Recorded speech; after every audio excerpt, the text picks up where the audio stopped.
Saudi Arabia terkenal dengan cuacanya yang ekstrim. Di sana, cuaca panas bisa mencapai 50 derajat Celcius bahkan lebih. Dibanding dengan di Indonesia, suhu tertinggi berada di kisaran 39 derajat Celcius. Namun, apa jadinya apabila suhu dan cuaca di Arab tiba-tiba dingin hingga bisa mengeluarkan salju? Seperti dilansir dari The National News pada hari Minggu kemarin, yaitu pada tanggal 2 Januari 2022, bahwa pemandangan tidak biasa terjadi lagi di Tabuk, Arab Saudi. Salju turun menutupi daerah tersebut. Sebenarnya ini bukan kali pertama terjadi. Salju pertama kali tercatat turun di Arab Saudi sekitar 85 tahun yang lalu.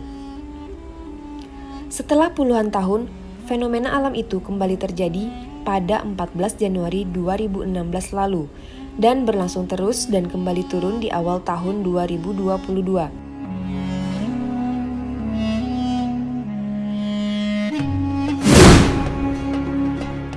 Salju turun tepatnya di Jabal Al-Laus di wilayah Tabuk, Arab Saudi pada Sabtu, 1 Januari 2022. Jabal Al-Laus adalah sebuah gunung yang terletak di barat laut Arab Saudi dekat perbatasan Yordania di Provinsi Tabuk sekitar 200 km barat laut kota Tabuk.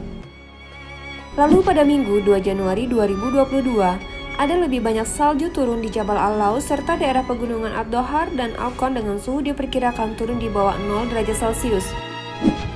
Pusat Meteorologi Nasional Arab Saudi mengatakan badai petir disertai hujan dan hujan es diperkirakan akan terjadi di Mekah, Al-Bahah, Riyadh, Al-Qasim, dan daerah lain di kerajaan itu. Salju menutupi sebagian kota utara kerajaan tahun lalu. Selain itu, Arab Saudi juga pernah mengalami hujan salju lebat pada tahun 2018. Saat itu penduduk lokal dan turis bisa melakukan aktivitas bermain salju yang menyenangkan seperti naik kereta luncur dan lempar bola salju. Lalu apakah muncul pertanyaan bagaimana jika Arab Saudi dituruni salju? Banyak orang yang melihatnya sebagai fenomena yang tidak normal. Bahkan, tidak sedikit yang mengatakan hal ini sebagai tanda-tanda akan datangnya hari kiamat yang dipercayai umat muslim. Benarkah salju di Tabuk menjadi tanda hari kiamat? Dilansir dari Newsweek, bagi penduduk Saudi, salju justru dijelaskan sebagai peristiwa yang biasa dan diketahui banyak warganya. Karena wilayah utara yang merupakan lokasi kota Tabuk sudah terbiasa turun salju. Namun juga banyak yang mengaitkan salju di Tabuk dengan berubahnya tanah Arab Saudi menjadi hijau dan subur. Hanya saja, peristiwa ini masih harus diteliti lebih dalam tentang kaitan salju dengan kesuburan tanah Arab. Dalam fatwa Islam, ketika membahas masalah salju di Arab yang diyakini masyarakat sebagai tanda dekatnya kiamat menyatakan, menurut kami, kembalinya jazirah Arab menjadi tanah yang subur, banyak padang hijau dan sungai-sungai, tidak bisa dipungkiri. Akan tetapi, kita tidak bisa memastikan bahwa keadaan ini penyebabnya adalah es yang meleleh. Karena pengetahuan tentang kejadian ini, hanya Allah yang tahu. Hadis yang menyebutkan perubahan kondisi di Arab Saudi menjadi tanda kiamat kecil bahkan tanda kiamat besar adalah kiamat tidak akan terjadi hingga wilayah Arab kembali menjadi tanah yang subur, banyak padang hijau dan sungai-sungai, hingga orang-orang yang melakukan safar antara Irak dan Mekah tidak ada yang ditakuti selain kegelapan di jalan, dan tidak muncul kiamat sampai terjadi banyak pembunuhan. Dijelaskan juga dalam hadis dari Abu Hurairah radhiyallahu anhu bahwasanya Rasulullah SAW bersabda, tidak akan tiba hari kiamat hingga tanah Arab kembali hijau penuh dengan tumbuhan dan sungai-sungai. Kita meyakini apa yang disebutkan dalam hadis ini pasti terjadi. Jazirah Arab yang tandus dengan padang pasirnya akan kembali menjadi padang hijau yang banyak rerumputan. Kapan ini akan terjadi dan bagaimana prosesnya gurun gersang menjadi lahan yang subur? Apakah karena hujan salju ataukah karena yang lain? Allah yang maha tahu dan maha segala-galanya. Allah Subhanahu wa Ta'ala juga berfirman,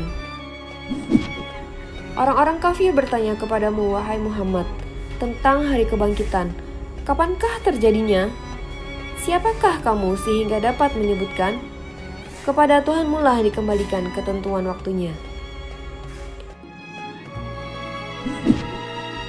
Dalam tafsir Al-Karim Ar-Rahman, semata menggali kapan kiamat, sudah dekat atau masih jauh, tidak memiliki manfaat sama sekali. Yang lebih penting adalah kondisi manusia di hari kiamat, rugi, untung, celaka, ataukah bahagia. Pertanyaan tentang waktu hari akhir ini sebenarnya sudah terjadi sejak masa Rasulullah Shallallahu Alaihi Wasallam. Allah Subhanahu Wa Taala juga mengabadikannya dalam Al-Quran. Manusia bertanya kepadamu tentang hari berbangkit. Katakanlah, sesungguhnya pengetahuan tentang hari berbangkit itu hanya di sisi Allah. Dan tahukah kamu, boleh jadi hari berbangkit itu sudah dekat waktunya.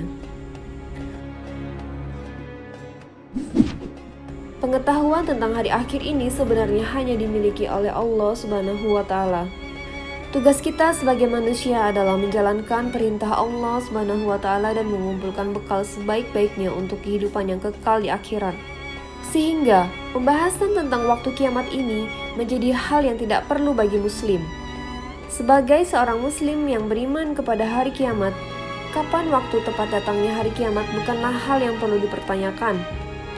Dari kejadian ini kita mengambil hikmah untuk mengingatkan kita semua dan menambah keimanan kita terhadap akhir-akhir. Dari kejadian ini kita mengambil hikmah untuk mengingatkan kita semua dan menambah keimanan terhadap hari akhir. Mari kita berfokus untuk memperbaiki akhlak dan amal saleh untuk mendapatkan ridho dan rahmat Allah Subhanahu wa Ta'ala untuk di kehidupan yang abadi. Wallahu a'lam bishawab.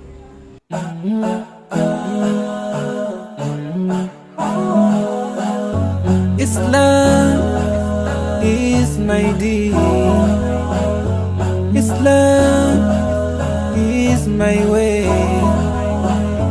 I believe in Allah, in Muhammad.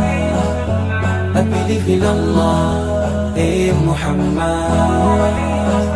Amantu billah wa malaikatihi wa kutubihi wa rusulihi wal yawmil akhir wal qadari khairihi wa sharrihi min Allah wal qadari khairihi wa sharrihi min Allah.